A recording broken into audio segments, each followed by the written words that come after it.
Good morning, my darlings, and welcome to day 5 of the 31 Days of Horror.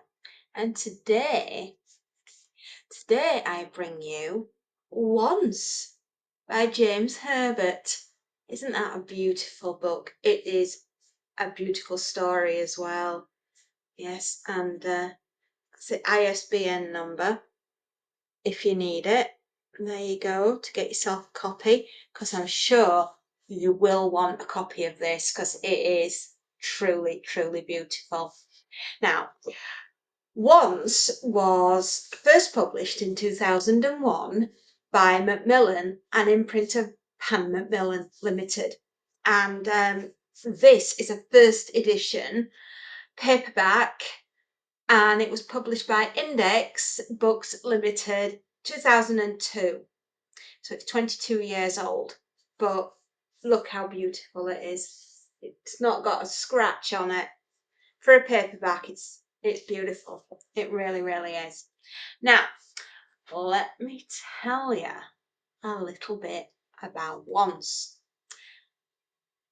Do you believe in fairies? Do you? The fairy folk of the forest, the gnomes, the elves, the brownies, and all the little creatures that live there.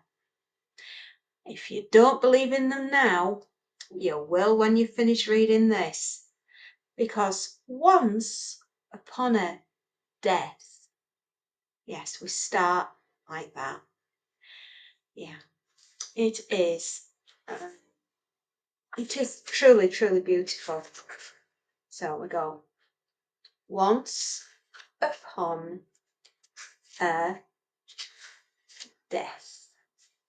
When life for Tom Kindred was fading fast, and his inner eyes, the eyes that focused from his soul, were already dazzled by the shining way ahead. Was the brilliance approaching him, or was he approaching it? He wondered in a curiously detached way when his scant 27 years apparently were drawing to a close. Something occurred that halted the untimely rush. Something, in fact, that not only saved him from death, but altered the course of his future life. A stroke was fierce enough to kill him, but when the pain was at its zenith, the blood distribution at its most threatening, the trauma began to subside, to draw back, as if chastised by a new light that presented itself. This one, golden and fierce, even though small, it was certainly strong enough to influence the fine balance between life and death, the line between dissension and submission. Just before crashing the car he happened to be driving at the time, he was suddenly a boy again, reliving childhood event, an occasion that was too vague to recollect. He couldn't recollect it properly, and too fleeting to comprehend fully. He felt a great happiness though, and that too was momentary, unlike the headache that had plagued him for 2 days. A distant impact, a grinding of metal, the shattering of glass, interrupted this unaccountable reverie. Then there was silence and stillness, save for that second light, the golden one, which swiftly dwindled to infinity, like the good night spot on an old television screen. Soon all that was left was a void, very black, very deep, but not the least bit threatening. And this is how we meet Tom Kindred, or Thomas. Yes. Castle Bracken. He hadn't been back to Castle Bracken for 17 years, had our Tom. He had a cerebral vascular accident, which is what we would know as a stroke. But I had to write that bit down because it was such a long word. And he's driving home to his childhood home after the accident. And he's having to do everything with his right because his left hand side is still very, very weak. But he has a specially adapted Jeep which has 4-wheel drive and basically helps him to be able to drive because it has levers and things so that he can use his right, and his left is still very weakened from the stroke, but he is getting better. Yes, he is. Now, he's a grown-up now, is our Tom, and he doesn't believe in fairies. Do you believe in fairies? I do. And Tom will, before the end of this book. Tom will believe in a whole lot more.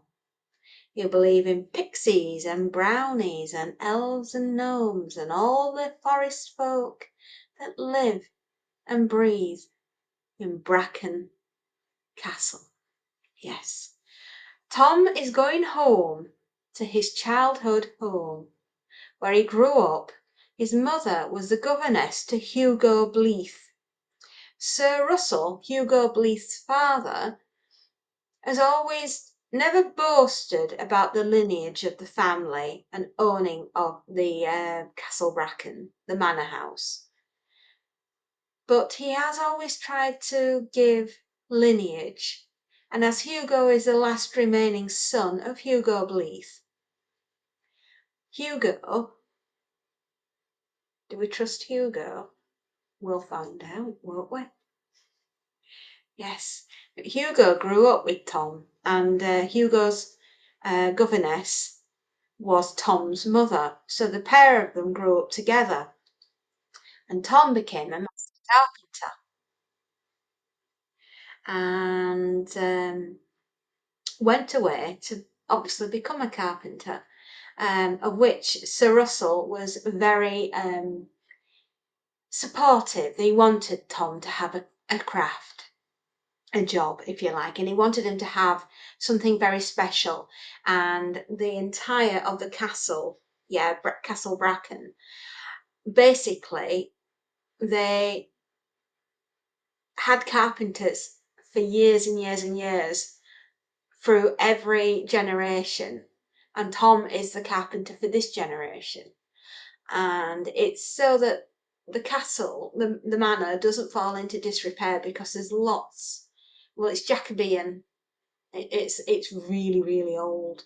And there is a cottage on the grounds of Castle Bracken, and that is where Tom goes to live to recover. And that's where our adventure begins.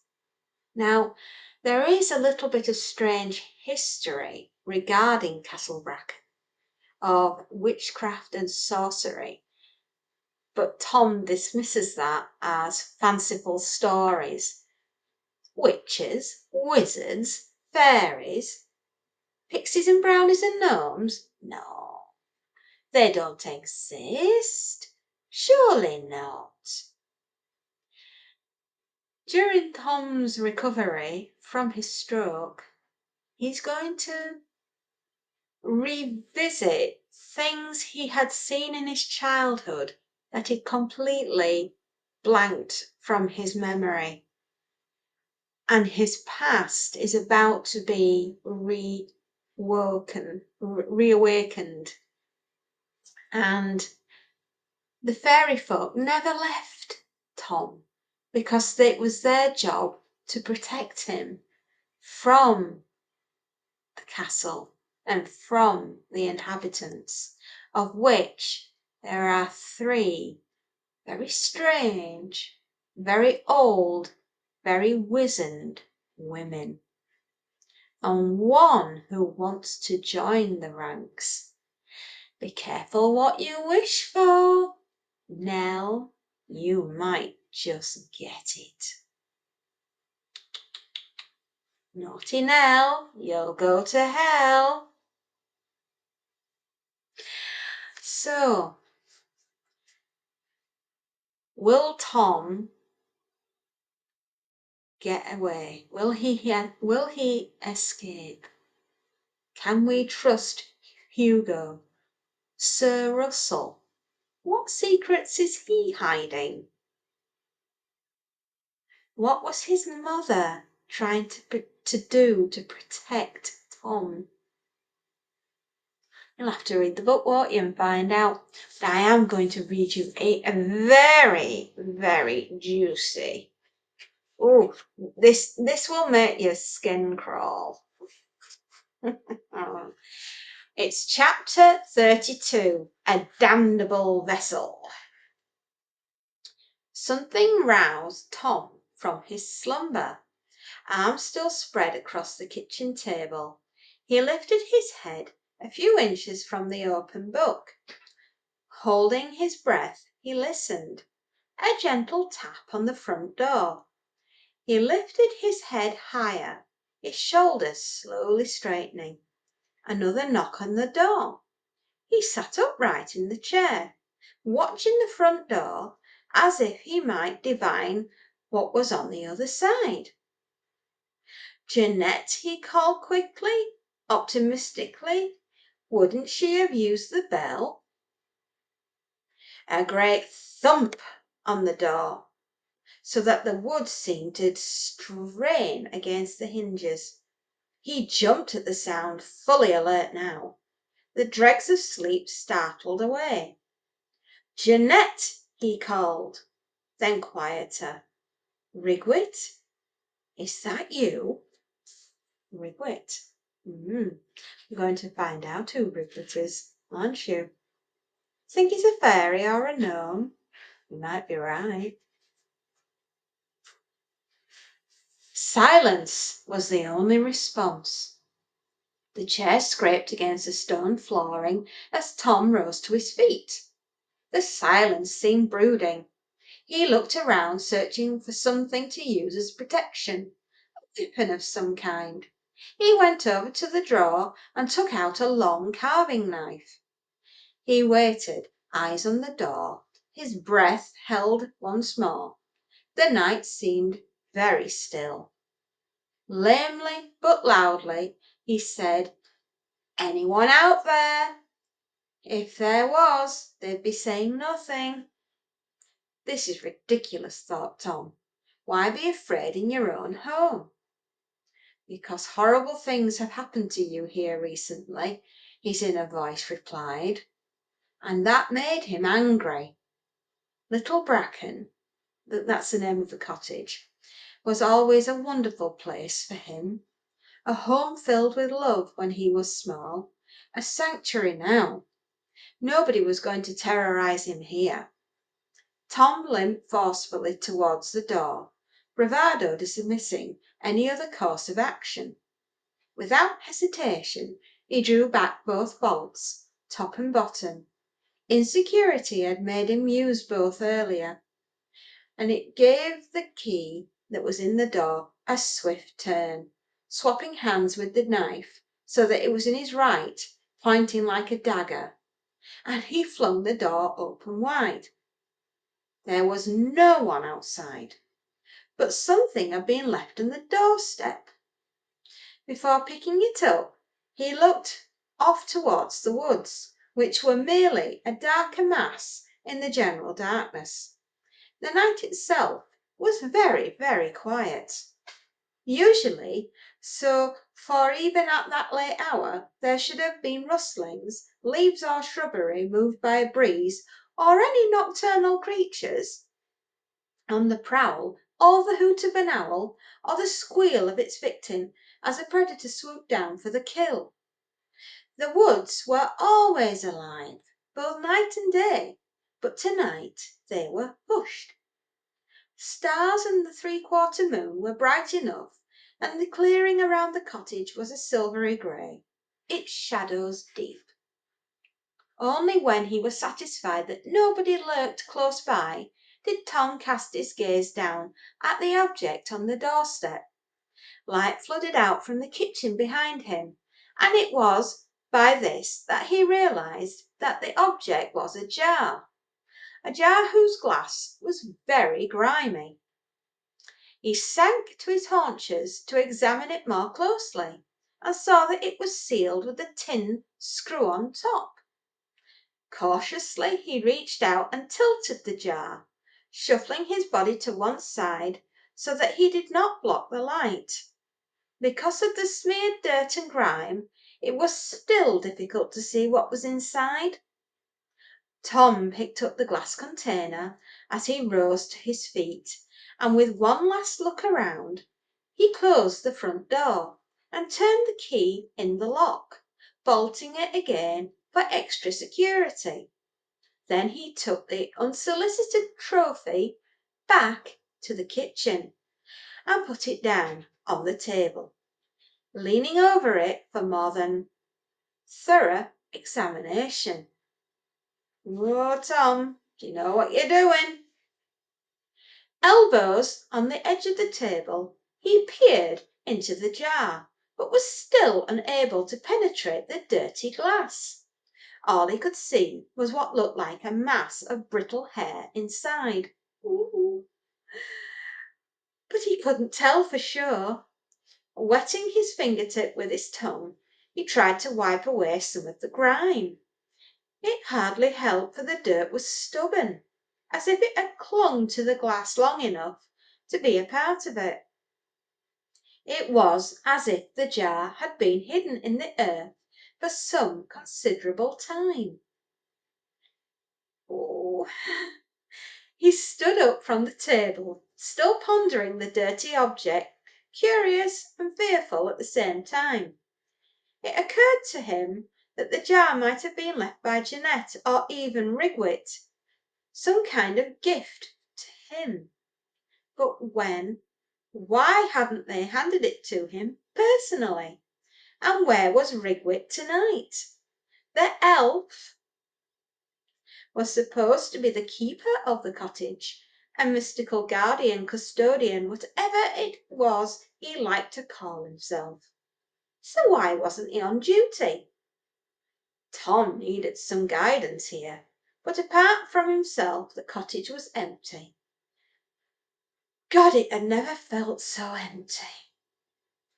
Finally, it was curiosity that got the better of him. "Oh, Tom, Tom, no, no, no." Tom picked up the glass jar. It was surprisingly light considering it was packed tight, and he began to unscrew the tin lid. He thought it might require some effort to open, but the lid turned easily, and with a couple of twists it came off. I'd have cried. Tom yelped and dropped the jar back onto the table as its contents sprang out.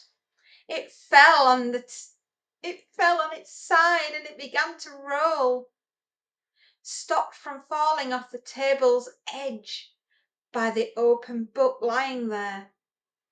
He backed away, horrified and feeling faint as the long-legged spiders poured out.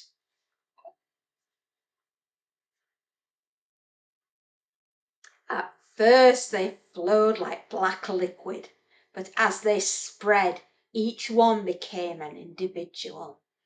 Tiny, horrid, scurrying creatures, their thread-like legs carrying them swiftly towards the edge of the table. Out they streamed, more and more of them, spreading, scuttling, pouring over the open pages of the book, running in all directions. Hundreds of them, it seemed, now not all the same size, some among them with huge furry bodies and legs, while others were small beetles with many, many short legs. Very soon the table was one circular, heaving mass of blackness. Not for the first time that day, Tom had felt nauseous. The sight of them made his hair bristle and his spine stiffen. He backed further away until there was no more room, a wall at his back. And still they poured out, thousands of them it seemed, which was impossible, for the jar that had contained them was not that big. He realized what had looked like brittle hair when he had peered into the few less grimy parts of the glass had been their massed network of legs, all packed together in one hideous interlocking knot. The opening of the jar had caused the knot's undoing. They spilled from the glass in a never-ending stream, fanning out, immediately joining the thick, teeming crowds that were now overflowing the table and running down its legs, or dropping onto chairs, then onto the floor to head towards Tom, who stood rigid with shock, his back pressed hard against the wall in a vain attempt to dissolve right through it. They were not all black, these things. Their colours ranged from yellow, green, grey and brown to black and white striped. It was just that the predominant colour was black. Some, the striped ones, leapt or hopped over the backs of their companions. Tom felt his flesh crawl at the sight of the nearness of them. And that, my darlings, is where I will leave that, because it goes on for several pages, and it is the most gruesome, juicy, delicious, spidery end. Or is it? Does Tom escape? Do the fairies, does Rigward come to his rescue? I'm not going to tell you. You're going to have to read the book and find out. But what I will leave you with is something very beautifully written. There is enough evidence of fairies already available to convince any reasonable man that the matter is not one which can be readily dismissed. The Coming of the Fairies by Sir Arthur Conan Doyle. Fairies are not tiny. They also come in medium, brownies, and full sizes, beautiful human-sized fairies. The Complete Book of Devils and Demons, Leonard R. N. Ashley. Fairy tales can come true. It can happen to you. Young at Heart, Johnny Richards and Carolyn Lee. So there you go, my darlings. Fairies do exist. And if you say you don't believe in fairies, well, that's very naughty of you, because they do exist. And every time someone says they don't believe in fairies, you have to clap like that to save their lives. Otherwise, Tink Bell would die, and so would this little fairy. So, to the fairy folk of once, I give you James Herbert, my childhood friend, my first love. He certainly was. Yes, you must believe in fairies, my darlings. You must, because we are real. We're very real. Thank you so much for tuning in today, and I do hope you have enjoyed what I have given you. And if you like what I do, you can always give me a thumbs up. And if you really like what I do, you can always subscribe. and join the fairy for more adventures. I'll say what I always do, my darlings. Happy readings and enjoy. And I do so recommend once. It is the fairy tale of dreams and nightmares, all in one. Aren't you lucky?